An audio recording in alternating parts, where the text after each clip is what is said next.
الشيطان الرجيم. بسم الله الرحمن الرحيم. السلام عليكم ورحمة الله وبركاته. وعليكم السلام. الحمد لله نحمده ونستعينه ونستغفره ونعوذ بالله من شرور أنفسنا ومن سيئات أعمالنا. من يهد الله فلا مضل له ومن يضلل فلا هادي له.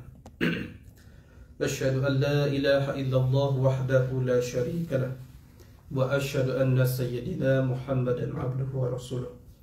رب اشرح لي صدري ويسر لي أمري واحلل عقدة من لساني يفقهوا قولي.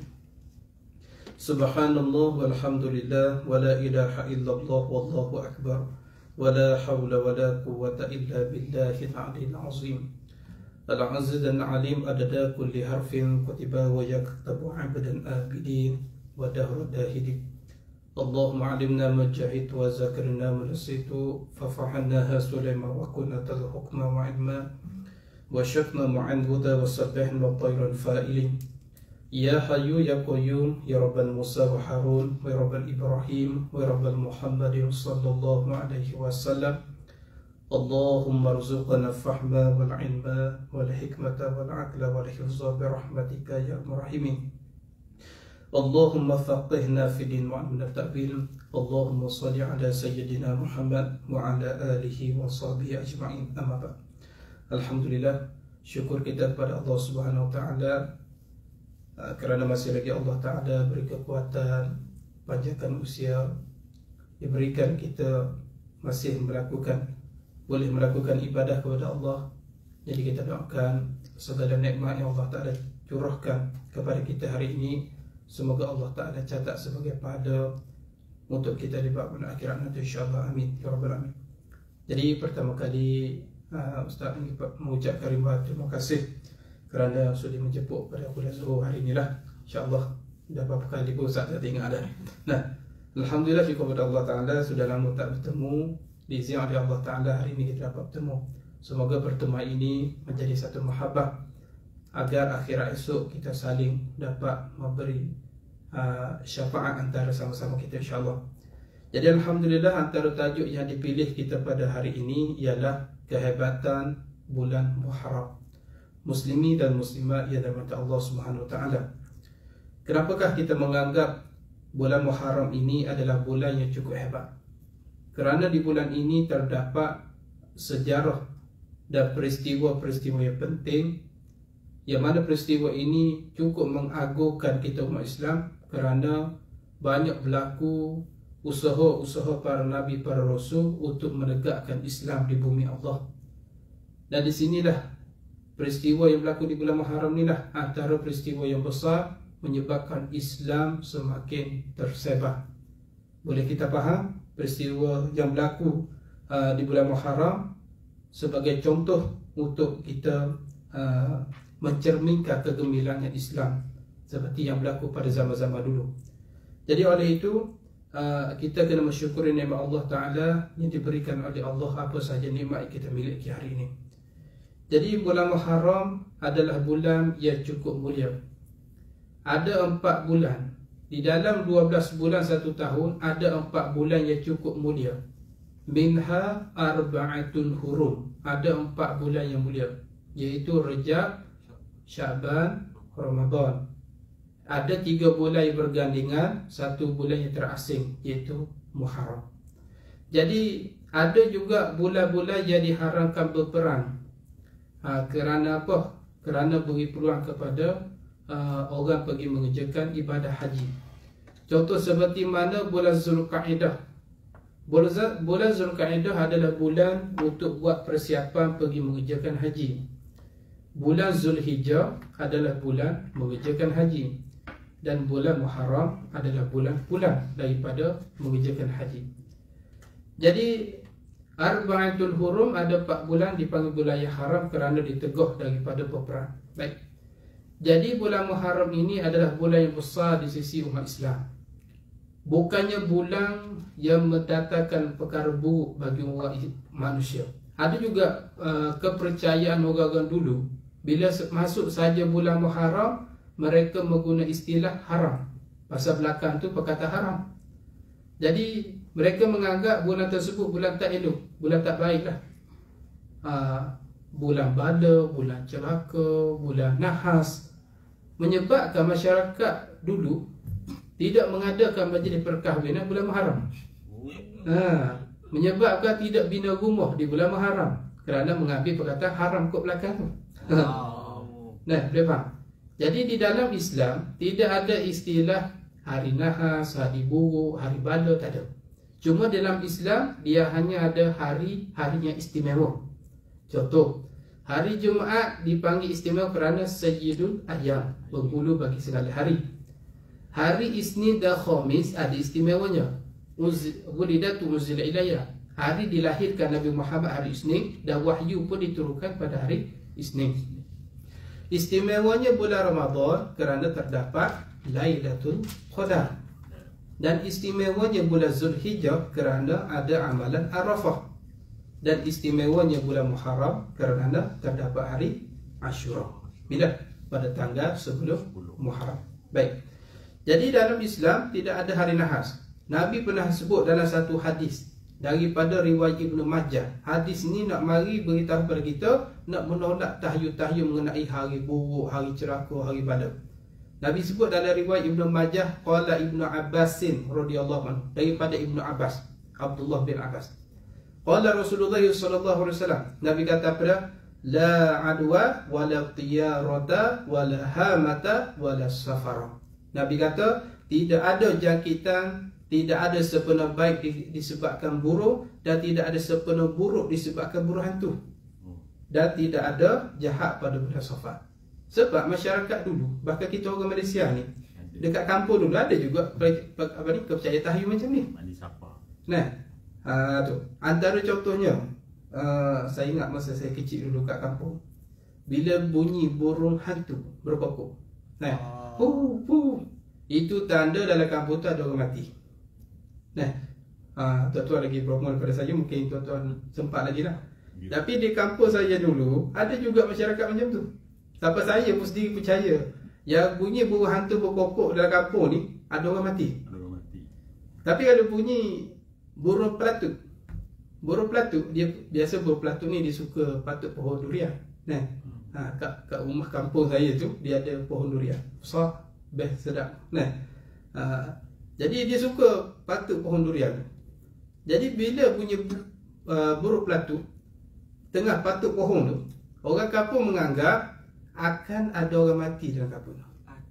Akan ada orang mati. Bunyi burung hantu, orang dah mati dalam kampung tu, tapi tak tahu siapa.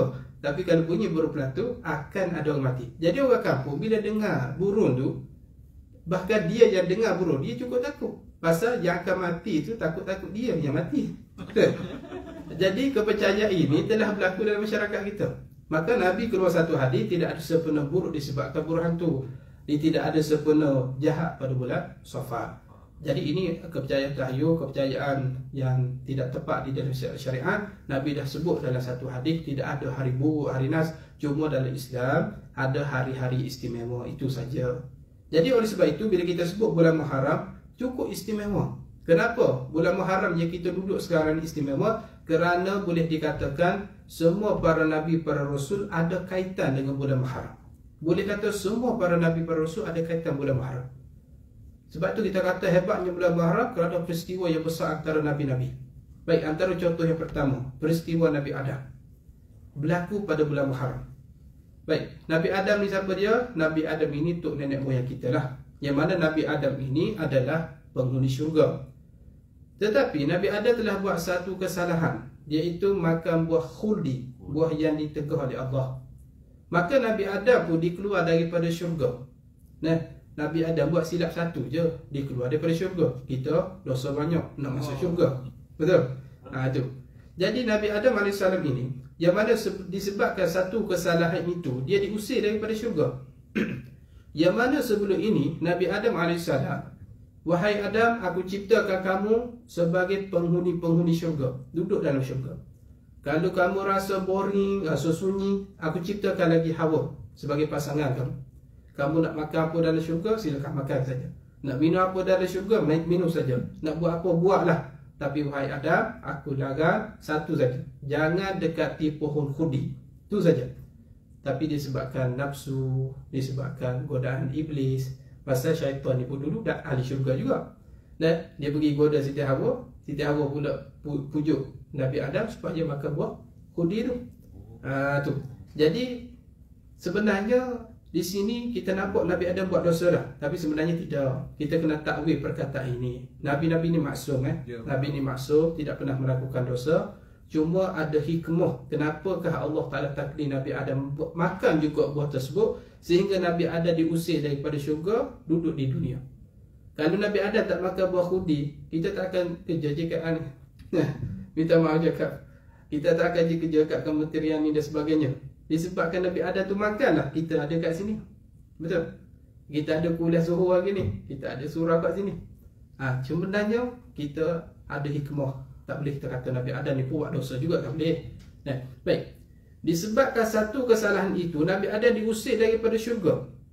Maka Nabi Adam dihantar ke dunia. Bila Nabi Adam dihantar ke dunia, maka Nabi Adam pun sedar kesilapan dia. Dia pun sujud kepada Allah, memohon ampun dan bertaubat selama 40 tahun. Dengan satu kesalahan. 40 tahun taubat kepada Allah dengan membaca istighfar, zalamna anfusana wa illam taghfir lana wa tarhamna lanakunanna minal khasirin. Itu istighfar Nabi Adam. Rupanya yang kita duk baca hari-hari dalam doa harian ni, rupanya itu adalah istighfar Nabi Adam. Besar tu istighfar tu. Itu nampak panjang. Paling kurang istighfar macam mana Ustaz? Paling kurang astaghfirullahalazim. Kalau tak tahu sangat, tanya orang lain. Jangan buat apa-apa, pandai. Bila kita tak tahu, istighfar apa? Okey, baik, saya istighfar. Jangan jujur sangat. Kalau tak tahu, tanya orang. Jadi paling kurang istighfar astaghfirullahalazim. Jadi di sini nak mengajar kepada kita, ada amalan yang dianjurkan bulan Muharram ialah banyakkan istighfar. Kita banyakkan istighfar. Ini kehormatan Allah Subhanahu Wa Taala. Jadi pasal apa dia tuan-tuan mata Allah? Pasal di sini ada satu pengajaran besar nak beritahu kepada kita kisah Nabi Adam. Nabi Adam buat satu kesalahan, 40 tahun taubat. Kita 40 tahun dosa, baru sekali taubat. Jadi kita sepatutnya kita kena rasa malulah dengan Nabi Adam AS. Kesilapan tu kadang-kadang tak padan dengan apa yang dia tanggung. Tapi kita ni dosa banyak, tapi tak padan dengan taubat kita. Jadi sebab itulah kita kena segerakan taubat. Jangan duk tangguh. Pasal apa dia? Yang paling penting bila kita bertaubat ni, lagi-lagi dia panggil taubatan nasuha, sebenar-benar taubat. Jadi dosa taubat kita ni bila mati esok, Allah Ta'ala tidak akan soal. Allah tak akan tanya. Dosa manakah yang menyebabkan kita kena azab dalam lubang kubur, kita kena dihumban dalam api neraka? Ialah dosa masa hidup kita tak sempat taubat sehingga mati. Dosa itulah yang menyebabkan kita masuk direndam dalam api neraka. Sebab itulah disarang sangat kita bila buat dosa, teruskan taubat, jangan duk tangguh. Jangan duk tangguh. Paling kurang pun astaghfirullahalazim. Paling kurang. Supaya apa? Supaya Allah Ta'ala tak catat dosa yang kita buat tu. Sebab tu ada setengah ulama kata, bila kita buat dosa ni, Allah masih tak catat lagi dosa kita. Allah bagi beberapa tempoh, beberapa jam sebelum Allah Ta'ala tulis dosa di suratan kiri. Kerana apa Allah beri tempoh? Kerana Allah Ta'ala tahu mungkin hamba-Ku ini kejap lagi dia nak berubah, dia nak bertaubat, dan dia nak perbaiki diri dia. Sebab itulah paling kurang istighfar. Bila buat dosa, segera istighfar, astaghfirullahalazim, agar dosa kita tu tidak dicatat. Paling kurang. Jadi kita sedar, tuan-tuan mata Allah, kita semua ni, adakah kita semua ni tak ada dosa? Pasti kita semua ada dosa, betul? Tak kira lah dosa besar ke, dosa kecil, dosa kita buat dengan sengaja ataupun dosa buat tanpa sengaja, asalkan ada dosa. Jadi kita kena kenal Tuhan kita yang kita sembah ni siapa? Tuhan ini sifat rahmat, sifat kasih sayang, bukan sifat pendendam. Yang dendam ni kita. Allah Ta'ala ni kasihnya pada hamba-Nya beriman, jika dia taubat, ibarat seperti kasihnya seorang ibu kepada anak. Kalaulah seorang ibu dia larang kepada anak, jangan pergi main kat luar, pasal musim hujan, nanti comok, nanti kotor baju basah dan sebagainya. Jadi anak dia ni tak dengar kata. Dia pergi juga main di luar, akhirnya basah, comok, kotor pakaian tersebut. Jadi adakah ibu itu marah? Ya, ibu itu marah kerana anak itu tidak mendengar nasihat ibu dia. Walaupun marah, adakah ibu itu ambil anak itu buat dalam tong sampah? Tidak. Walaupun ibu itu marah kerana anak itu degil, adakah ambil anak itu cincang buat sup kari? Tidak. Tapi ibu itu walaupun marah, dia tak dengar cakap ibu, dia tetap ambil pakaian kotor tu, dia pun basuh.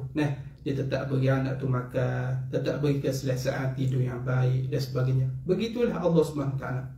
Walaupun dosa kita berpuluh-puluh tahun, dosa kita berpuluh-puluh tahun, jika kita bertaubat, Allah Ta'ala lebih kasih lagi daripada seorang ibu kasih kepada anak. Subhanallah. Sebab Allah ni cukup suka bila kita kembali kepada dia.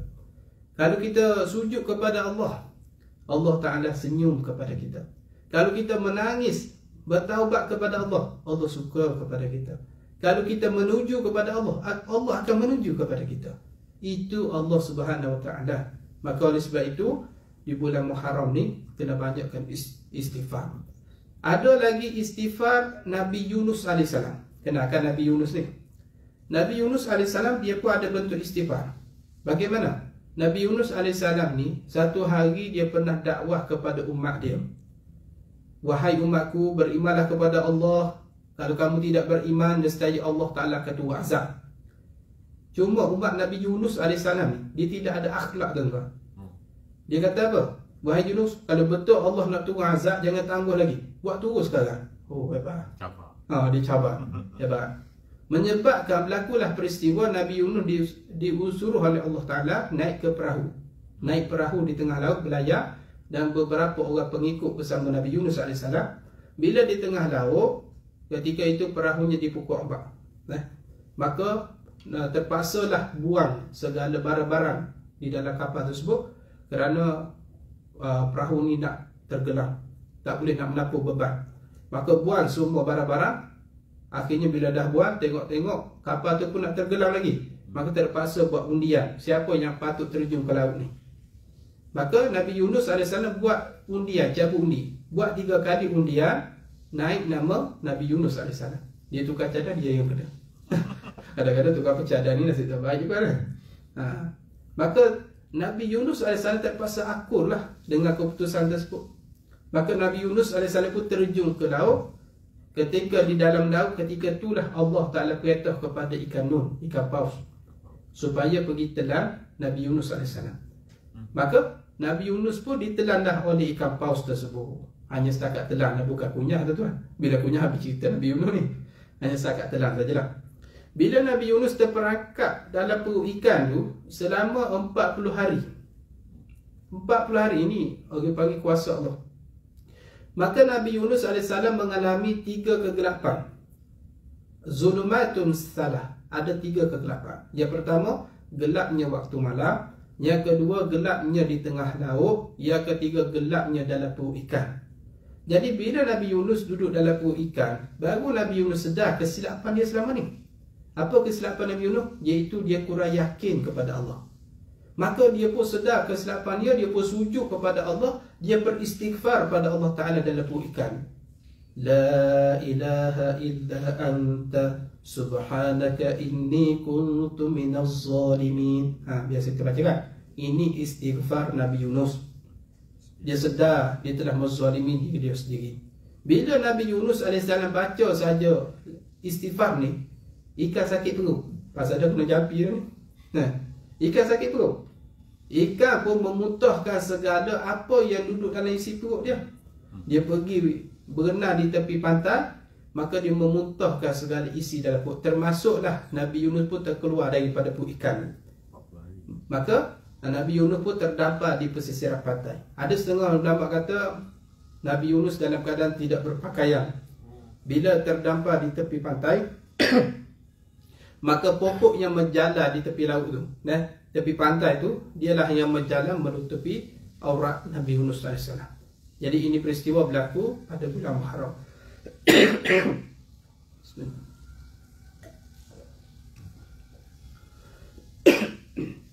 Boleh faham tak? Jadi oleh itu, kita dianjurkan bulan Muharram ni banyakkan istighfar. Itu amalan yang disuruh. Apa lagi peristiwa yang besar berlaku bulan Muharram, iaitu peristiwa Allah Ta'ala selamatkan Nabi Nuh AS. Yang kedua, Allah Ta'ala selamatkan Nabi Ibrahim daripada raja yang zalim, iaitu Raja Namrud. Itu pun berlaku bulan Muharram. Baik, bagaimana peristiwa Nabi Ibrahim begini? Nabi Ibrahim ni dia hidup pada zaman raja yang zalim, iaitu Raja Namrud. Satu lagi, Nabi Ibrahim telah berjaya memecahkan segala berhala-berhala kepunyai ibadat Namrud. Bila Namrud tidak ada di istana, di rumah, Nabi Ibrahim ambil peluang, dia pergi katok habis, hancur habis berhala kepunyai Fir'aun. Dia hanya tinggal satu berhala besar yang sedang pegang tukum. Okey, bila Namrud pulang ke rumah, balik ke istana, dia ingin beribadat. Dia tengok habis semua berhala dia hancur. Maka dia cukup marah, dia pun panggil lah orang ramai, tanya siapa yang buat semua ni. Maka orang ramai pun nampak yang buat ni Nabi Ibrahim AS. Maka Nabi Ibrahim dipanggil. Wahai Ibrahim, adakah kamu yang buat ni semua? Nabi Ibrahim kata, bukan aku yang buat. Habis siapa yang buat? Tu, patung kamu tu, yang duk pegang tuku, dia dah yang buat pasal dia pegang tuku. Maka Nabi Ibrahim kata, takkanlah dia yang buat, dia tak boleh bergerak apa semua. Nabi Ibrahim tanya, kalau kamu tak percaya, pergi tanya patung kamu, pergi tanya dia. Wahai Ibrahim, takkanlah aku nak pergi tanya dia, dia mana boleh bercakap. Apa jawab Nabi Ibrahim? Habis kamu tahu kan, patung kamu tak boleh bercakap, habis apa pasal kamu pergi sembah dia juga? Ni Nabi Ibrahim jawab. Maka Namrud dicukup marah dengan perkataan Nabi Ibrahim. Ibarat kita kata doya buruk lah ni. Orang tanya tu dia jawab ni . Maka Nabi Ibrahim pun cukup marah. Dia pun menghukumkanlah Nabi Ibrahim. Dia buat satu bara api menggunung marah yang besar. Dan kemudian dia pun lontar Nabi Ibrahim masuk ke dalam bara api tersebut. Bila Nabi Ibrahim masuk ke dalam api, Allah Ta'ala perintah kepada api, ya naru kauni barda wa salaman Ibrahim. Wahai api, sejukkanlah dan selamatkanlah bagi Nabi Ibrahim. Jadi bila Nabi Ibrahim duduk dalam lembaran api itu, tidak ada satu bulu pun terbakar bagi Nabi Ibrahim salam. Selamat Nabi Ibrahim. Cuma dalam kisah ni ada satu binatang sunat kita dulu. Apa dia? Cicak meh. Pasal cicak lah yang tukar hembuh api ketika Nabi Ibrahim duduk dalam api. Bagi dia ni tak pada yang kecilnya tu lah. Tak sedar diri dah lah kecil, ada hati juga nak buat derhaka dekat Nabi lah. Dia tukar hembuh. Seluruh. Maka kata ulama, sunat bunuh cicak, jangan belah kasihan, pasal dia ni derhaka pada Nabi. Sunat bunuh cicak. Baik. Jadi Nabi Ibrahim diselamatkan juga pada bulan Muharram daripada Raja Namrud. Begitu juga berlaku kepada Nabi Nuh AS, berlaku juga pada bulan Muharram. Nabi Nuh ni ialah Nabi termasuk Nabi-Nabi Ulu Azmi. Ulu Azmi ni ialah Nabi tahan uji lah. Antara Nabi-Nabi yang paling teruk diuji, dipanggil Nabi kategori Ulu Azmi. Cantik nama Ulu Azmi. Kalau ada anak lelaki letak nama Ulu Azmi. Cantik. Muhammad Ulul Azmi. Cantik. Maksudnya orang yang tahan uji. Orang kuat kena uji. Dia kental. Antaranya Nabi Nuh AS. Nabi Nuh ni kisah dia, Allah Ta'ala beri umur yang panjang, 950 tahun. 900 tahun Nabi Nuh berdakwah selama 900 tahun. Tetapi selama 900 tahun dakwah, Nabi Nuh dapat pengikut tak lebih daripada 80 orang. Dengan maksud 10 tahun dakwah dapat seorang pengikut, 10 tahun dakwah dapat seorang pengikut. Ustaz mana nak datang dakwah tu tuan? Datang ke surau Kementerian Kerja Raya, 10 tahun mengajar ni, hari-hari dia seorang tu saja jemaahnya. Tak tahan juga dah. Seorang businessman mana nak buka satu perniagaan, customer dia 10 tahun, seorang tu saja, tak tahan juga. Seorang pemimpin mana nak jadi pemimpin, sedangkan pengikut dia satu orang, tak tahan juga. Tapi tidak berlaku pada Nabi Nuh. Nabi Nuh 900 tahun tetap berdakwah, tak kira berapa orang nak ikut. Baik. Ketika Nabi Nuh AS nak pergi dakwah pada umat dia, Nabi Nuh kata, wahai umatku, berimanlah kepada Allah. Apa umat Nabi Nuh buat? Dia ambil tangan, pukul telinga. Tak mau dengar dakwah Nabi Nuh AS. Sehingga Nabi Nuh request kepada Allah, ya Allah, musnahkanlah saja umat ni. tak perlu kita nak simpan. Pasal kita datang dakwah pun dia ambil tangga pekuk telinga. Dia tak mau dengar dakwah kita. Maka Allah Ta'ala tanya, wahai Nuh, bagaimana? Oh, kasih habis dah ya Allah, kasih settle dah. Tak perlu kita nak simpan umat ni. Pasal apa dia? Kalau kita simpan, dia sekarang dah jadi kafir. Bila dakwah dia tutup telinga. Tapi nanti dia lahir pun anak-anak yang kafir. Bila dakwah pun dia tak mau dengar juga. Maka tak perlu nak simpan, musnahkan saja umat ni. Ibarat pepatah Melayu kata apa? Bapa borek anak, anda rintik kan? Ibarat seperti photostat lah. Ambil satu kertas ni, dan contoh yang original, pergi copy photostat. Keluarnya copy dengan original sama tak? Sama. Macam kita print kertas tu kan. Ada satu kisah ni, perangai bapa dengan anak ni sama. Tuan-tuan faham. Satu hari bapa ajak anak dia lelaki pergi bendang sawah. Pasal bendang sawah tu ada lubang ikan. Lubang tu dalam sikit lah, tapi ikan banyak dalam lubang tu, di dekat bendang sawah. Maka bapa dengan anak pergilah ke bendang sawah. Bila sampai di bendang sawah, bapa dia kata pada anak, Mak, ayah turun dulu ke dalam lubang ni, cari ikan dulu. Mak tunggu ke atas. Okey, baik ayah. Maka bapa dia pun turun. Bila bapa dia turun dalam lubang tu dalam lah, agak dalam sedikit. Bila masuk dalam lubang tu, kain pelekat bapa dia ni terdekat pada rantai kayu dalam lubang tu. Pasal orang dulu pakai pelekat saja pergi sawah padi ni. Jadi lamalah bapa dia dalam lubang tu. Pasal kain pelekat terdekat pada rantai kayu. Tergantung situ lah. Tunggu. Jadi lama lah masa. Akhirnya anak dia ni pun duk tanya duk atas, bapa aku buat apa dalam lubang ni, tak naik ke atas lagi. Maka akhirnya bapa dia pun naiklah dalam tempoh yang lama, naik ke atas. Jadi anak dia tanya, ayah, mana ikan? Ayah dia jawab, ikan tak ada anak. Habis apa pasal lama sangat dalam lubang tu? Bapa dia jawab, dalam lubang tu ada kedai kopi. Bapa minum kopi dulu. Maka anak dia dah tahu perangai bapa dia macam tu. Apalah ayah ni, tak apalah, biar saya pula mak turun ke bawah. Okeylah mak, kamu pula pergi cari ikan. Jadi anak dia pula turun. Bila anak dia turun dengan laju tuan-tuan. Pasal sawah padi ni tempat berseluk kan, licin.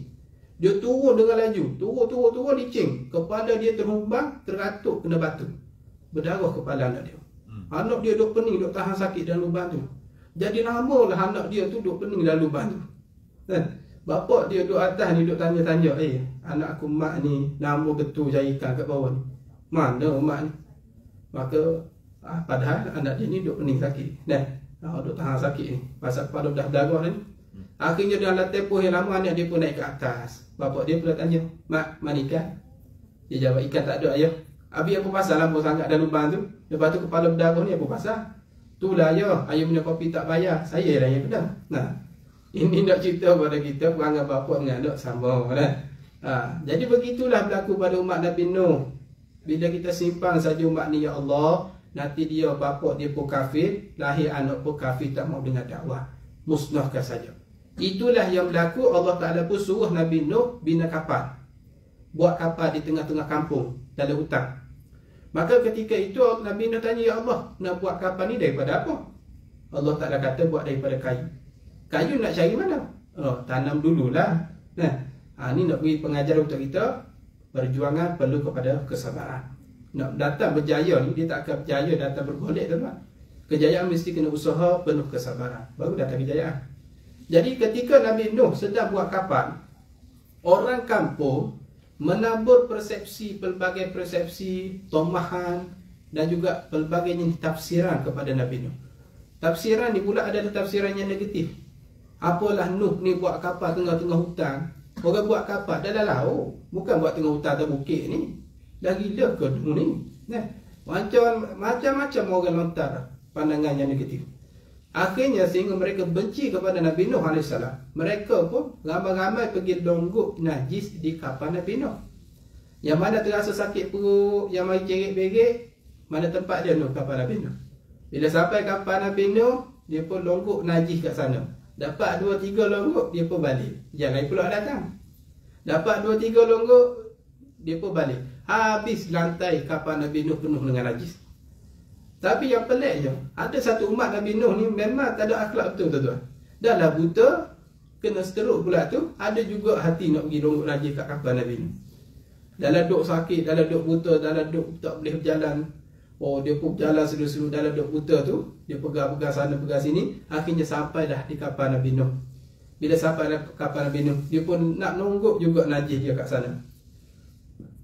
Dia pun buang najis kat sana. Dapat 2-3 longgok, dia pun bangun. Bila bangun, dia pegang tiang kapal Nabi Nuh, terlicing tu. Bila terlicing, pasal apa? Pijak kawan grup WhatsApp dia tu. Bila terlicing, dia pun terhumpang muka, terkena najis kawan dia tu. Dia pun bangun, tengok yang buta, sembuh penglihatan, sihat. Yang stroke tadi, cergas tu tuan, bangun dalam keadaan sihat walafiat. Dia pun segera balik ke kampung. Dia cerita dekat orang kampung. Orang kampung pun heran. Simpulan, bukankah kamu tadi orang buta? Bukankah kamu tadi kena stroke? Ya, aku stroke, aku buta tadi. Tapi kamu ubat kat mana? Ni aku ubat kat Nuh, kapal Nuh. Ada ubat lagi sikit lagi kat sana. Nak ubat? Pergilah. Dia ambil gambar-gambar. Maka gambar-gambar lah pergi ambil ubat kat sana dekat kapal Nabi Nuh. Iaitu pergi ambil habis nonggokkan najis tu, habis semua dia orang kasih sapu habis. Sehingga yang berminyak-minyak dapat licin-licin, dia orang kasih sapu habis dah. Begitu sekali Allah Ta'ala hina umat Nabi Nuh. Kerana dia hina Nabi Nuh dengan najis, Allah pun balas balik hina umat dia dengan najis juga. Dan ketika kapal Nuh AS pun siap, maka Allah Ta'ala pun suruh Nabi Nuh naik ke kapal. Bila Nabi Nuh AS naik ke kapal, Nabi Nuh kontrol semua. Nabi Nuh pun perintah beriman dengan Nuh AS naik ke kapal. Yang mana binatang berpasang-pasangan naik ke kapal. Ketika semua dah naik, Nabi Nuh pun dah cek, adakah anak dia yang bernama Kan'an dah naik ke kapal ke belum. Maka dia naik ke atas, tengok anak dia belum naik lagi. Bila turun ke bawah, rupanya anak dia Kan'an berhimpun bersama dengan orang-orang kafir. Maka daripada kapal tersebut, Nabi Nuh panggil anak dia, ya bunayya, kam ma'ana Kan'an, wahai anakku, naik ke kapal bersama ayah. Apa jawab Kan'an? Tidak ayah, saya tunggu di sini. Sa'awi ila jabalin ya'simuna minal ma', kata anak dia. Tidak ayah, saya akan tunggu di sini satu bukit yang tinggi, inilah dapatnya menyelamatkan saya. Tapi bila mari satu buah banjir besar, maka habis gunung-gunung dan bukit yang didiami oleh Kan'an pun habis semuanya hancur kerana ditergelamkan buah banjir besar. Akhirnya mati anak dia dalam peristiwa tersebut. Jadi ini pun berlaku peristiwa ini ialah pada bulan Muharram. Apa lagi berlaku bulan Muharram? Iaitu peristiwa Nabi Musa dengan Nabi Ibrahim. Bagaimana peristiwa Nabi Musa Ibrahim begini? Satu hari Nabi Musa dengan Fir'aun. Satu hari Fir'aun dia tidur. Dia bermimpi ada satu orang akan dilahirkan daripada keturunan Bani Israel, akan meruntuhkan kerajaan dia. Jadi Fir'aun bila bangun pagi esok, dia cukup panik tuan-tuan. Pasal ada satu berita yang boleh meruntuhkan kerajaan dia. Bila dia bangun esok, dia buat satu undang-undang dia sendiri. Dia pun larang orang lelaki tidur bersama dengan perempuan. Pasal takut tidur bersama ada hasil benih lah. Maka dia larang juga. Dan dia kontrol ibu-ibu yang sedang hamil. Yang mana perempuan yang sedang hamil, dia kontrol di bawah pengawasan kerajaan Fir'aun ketika itu. Dan anak lelaki semua dibunuh. Kerana pasal dia panik. Bila orang panik, dia buat undang-undang sendiri lah tuan-tuan. Panik ni ibarat seperti kita kena kejar kita lari dekat harimau kejar kita. Bayangkan bila harimau kejar kita ni macam mana. Kita panjat pokok, semakin panjat ke atas, semakin penat. Nak turun ke bawah, gimana duk tadah mulut ni. Panik punya main panik Fir'aun macam tu. Maka ditakdirlah oleh Allah Subhanahu Wa Taala. Maka lahirlah yang bernama bayi Nabi Musa AS. Bayi Nabi Musa setelah dilahirkan, bayi ini dihanyutkan di sungai Nil. Kerana dikhawatiri takut ditangkap oleh tentera Raja Fir'aun. Jadi akhirnya Nabi Musa pun dibesarkan di sekitar istana Fir'aun tu juga. Maka bila dah besar, berlakulah peristiwa yang dikatakan kejar mengejar tu lah. Yang kejar mengejar sampai laut terbelah tu. Bila Nabi Musa lari ke Laut Merah, ketika itulah Allah Ta'ala pun tunjuk mukjizat dia. Allah kata Nabi Musa balik tongkat ke laut, akhirnya laut tu terbelah. Maka dia pun lari di tengah-tengah laut tu, melintasi laut tersebut. Maka Fir'aun pun bala tentera follow kat belakang.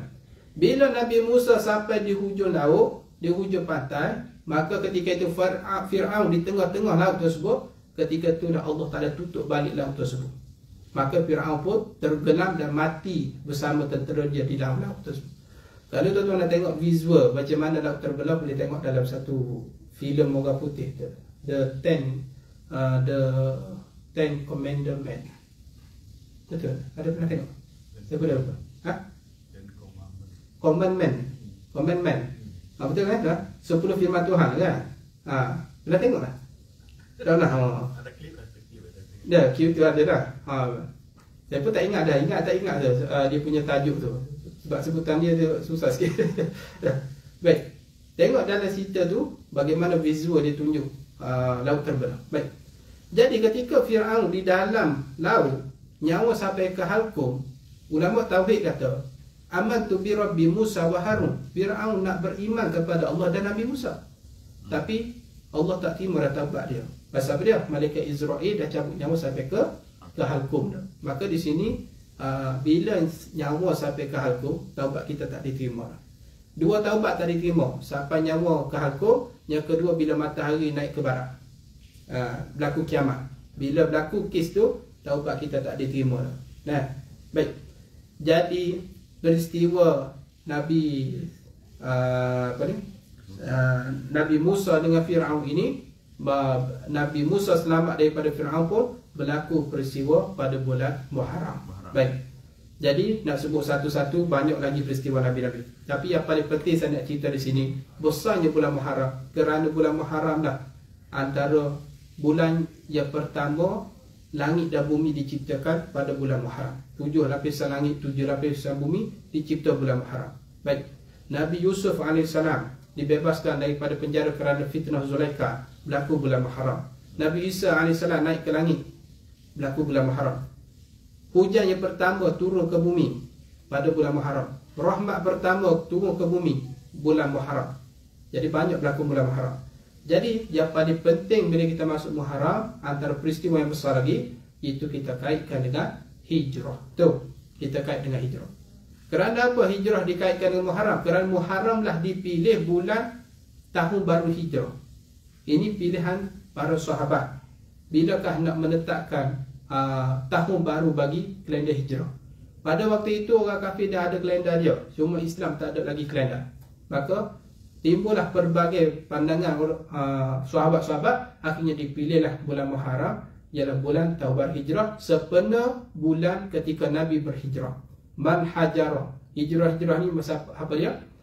Hajara ialah meninggalkan perkara yang dilarang oleh Allah. Hijrah ni ada dua bentuk, tuan-tuan. Hijrah ni ada dua. Yang pertama dipanggil hijrah badaniah, yang kedua dipanggil hijrah qalbiyah. Nah, hijrah badaniah dengan maksud fizikal. Bagaimana hijrah badaniah ni? Begini. Fizikal berlaku pada zaman Nabi dengan sahabat hijrah daripada Mekah ke Madinah. Mekah ketika itu dianggap tempat kegelapan kerana diperintah oleh orang kafir, Abu Lahab, Abu Jahal, Abu Sufyan, betul kan? Maka hijrahlah ke Madinah dipanggil tempat cahaya kerana Islam di Madinah subur di situ. Maka hijrahlah daripada gelap kepada cahaya. Maka selepas daripada itu Nabi pun kembali pula ke Mekah. Berlaku Fathul Mekah, pembukaan kota Mekah. Bila Mekah dibuka oleh umat Islam, maka Mekah daripada gelap kembali kepada cahaya. Selepas itu tidak ada lagi hijrah yang berlaku. Ini dipanggil hijrah daripada sudut fizikal.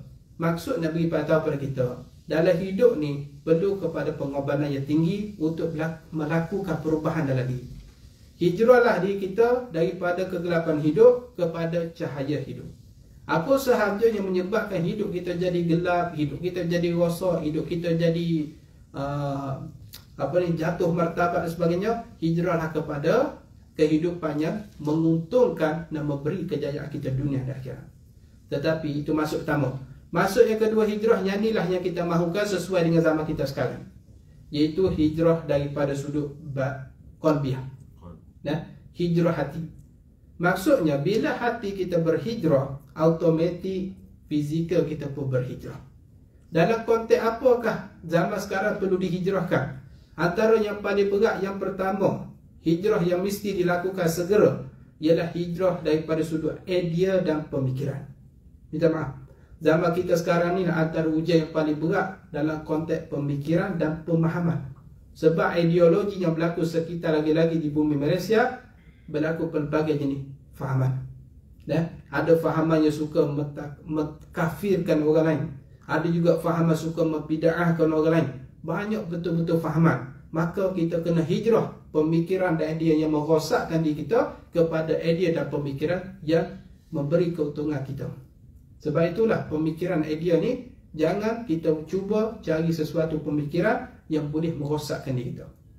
Sebagai contoh, pemikiran yang merosakkan seperti orang makan rasuah. Dia suka makan rasuah. Jadi pemikiran yang rosak ialah orang makan rasuah dibebaskan, tapi orang yang tidak makan rasuah dipenjara. Sebagai contoh, sepatutnya bos yang makan rasuah itu kena buat kerja, tapi tidak. Yang kena buat kerja tu ialah yang jaga pagar security. Di mana? Faham maksud saya apa dia? Nah, ini pemikiran yang rosak. Jadi oleh sebab itu, dalam hidup kita, apa sahaja yang merosakkan hidup kita, hijrahlah kepada pemikiran dan idea untuk cari matlamat hidup, kejayaan dunia akhirat. Baik.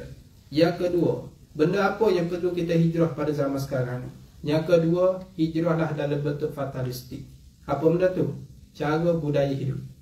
Tuan-tuan, budaya hidup ni kena hijrah dah. Kebiasaan budaya hidup kita suka mengambil panduan, dorongan daripada contoh-contoh orang barat dan juga orang bukan mengikut syariat Islam. Jadi kalau nak berjaya setakat dunia, boleh ambil orang barat, orang bukan Islam sebagai contoh hidup, boleh. Tapi kalau nak dapat kejayaan akhirat, tak dapat lah. Tapi kita mahu dua kejayaan, dunia dapat, akhirat pun dapat. Jadi oleh itu, kalau betul nak hidup kita berjaya dunia dan akhirat, kena ubah budaya hidup kita. Kembalilah budaya hidup kita kepada syariat agama kita yang asal. Start daripada kita bangun tidur sampai kita tidur balik, ikut balik budaya hidup orang Islam. Cara makan orang Islam, cara bergaul dengan orang Islam, cara ibadat dengan cara yang betul. Barulah kita berjaya dunia akhirat. Dengan masuk, mesti kita kena membumikan Islam. Baik. Yang ketiga, zaman sekarang apa perlu kita kena hijrah? Iaitu umat Islam mesti kena maju ke depan. Umat Islam mesti kena maju ke depan. Maksud saya beritahu, umat Islam dulu dengan sekarang amat jauh berbeza. Umat Islam sekarang nak jadi satu champion cukup susah. Umat Islam dulu cukup hebat. Pasal apa dia kata begitu? Asal-asal kejayaan, kegemilangan ilmuwan asal daripada Islam zaman dulu. Asal-asal ilmu ni dipegang orang Islam, tuan-tuan. Tapi disebabkan berlaku peperangan, mereka bagi serang Iraq, antara contohnya bagi serang kota Baghdad. Baghdad ni dipanggil kota ilmu. Di sana disimpan buku-buku ilmu, tak kira ilmu daripada sudut fizik, sains dan sebagainya, kedoktoran, daripada sudut agama, semua ada di kota Baghdad. Dan mereka bagi serang bukan, dia cerdik, dia bukan serang hanya nak minyak saja, tapi dia nak juga ilmu. Dia pun ambil balik kitab-kitab kita, balik ke negara dia. Akhirnya hari ini orang kafir pegang ilmu tu. Maka ditambah lagi orang Islam dimomok-momok dengan perkara-perkara buruk. Sedangkan bila Islam dapat nak naik, dimomokkan lagi dengan Islam teroris, buruk dan sebagainya. Baik. Jadi boleh tak kita orang Islam zaman sekarang nak maju ke depan? Boleh. Tapi dengan satu cara, iaitu kita mesti bekerjasama. Itu je. Di atas satu talian kukuh. Kalau kita bercerai-berai, kalau kita selfie penting diri sendiri, tak akan maju ke depan, tuan-tuan. Saya buat satu metafora ke apa nama. Satu contoh. Kita orang Islam ibarat seperti satu tim bola sepak. Satu tim apa kan? 11 orang. Musuh nak lawan kita nanti, dia seorang saja. Dia bukan 11 orang, seorang. Tapi dia terkenal, tuan-tuan. Pemain yang seorang tu ialah Cristiano Ronaldo. Bintang bola sepak ataupun Lionel Messi lah, kita tahu dah. Kita 11 orang nak lawan Ronaldo seorang. Agak-agak apa nasib Ronaldo? Dunia itu tu ada punya Ronaldo ni. Tapi ingat, walaupun kita 11 orang, Ronaldo seorang, ingat dia bintang bola sepak. Kalau kita 11 orang, kita bekerjasama, kita boleh menang. Okey, striker jalankan tugas dia, defense jalan tugas dia, keeper jalan tugas dia. Akhirnya kita boleh sumbat gol lawan. Kita pun menang.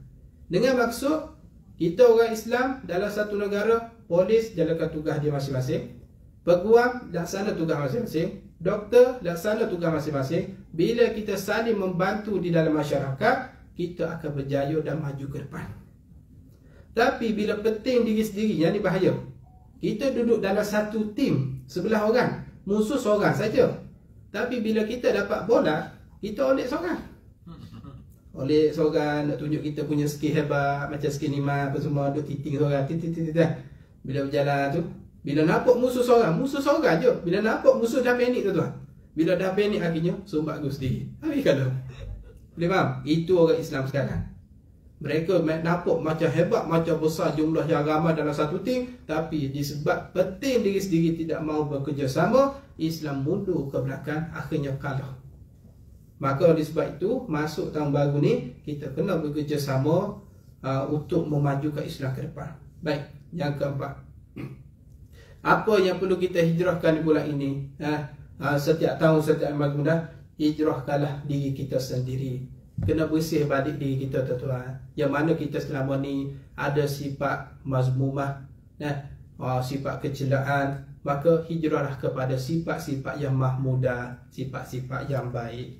Maka dengan maksud kita kena ubah diri kita, biarlah hari ini lebih baik daripada semalam, esok lebih baik daripada hari ini, dan tingkatkan juga hijrah daripada sudut ibadah. Ibadat kita yang semula kita malas nak ibadat, nak baca Quran, maka hijrahlah biar rajin baca Quran. Dengan maksud hijrah ini besar sungguh makna dia. Bukan konteks bila masuk tahun hijrah yang tak pakai tudung. Bukan tu saja.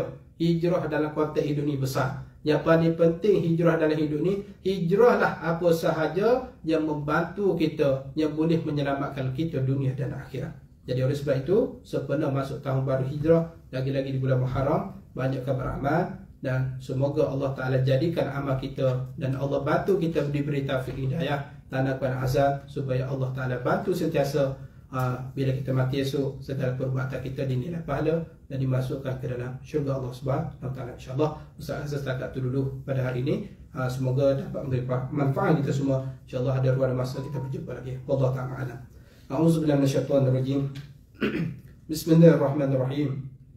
Alhamdulillahirabbil alamin, wassalatu wassalamu ala asyrafil anbiya'i wal mursalin sayyidina Muhammadin wa ala alihi washabbihi ajmain. Allahumma fa'na bima 'allamtana ilman fa'na وزدنا برحمتك يا ارحم الراحمين. ربنا اتنا في الدنيا حسنه وفي الاخره حسنه وقنا عذاب النار والحمد لله رب العالمين. والسلام عليكم ورحمه الله.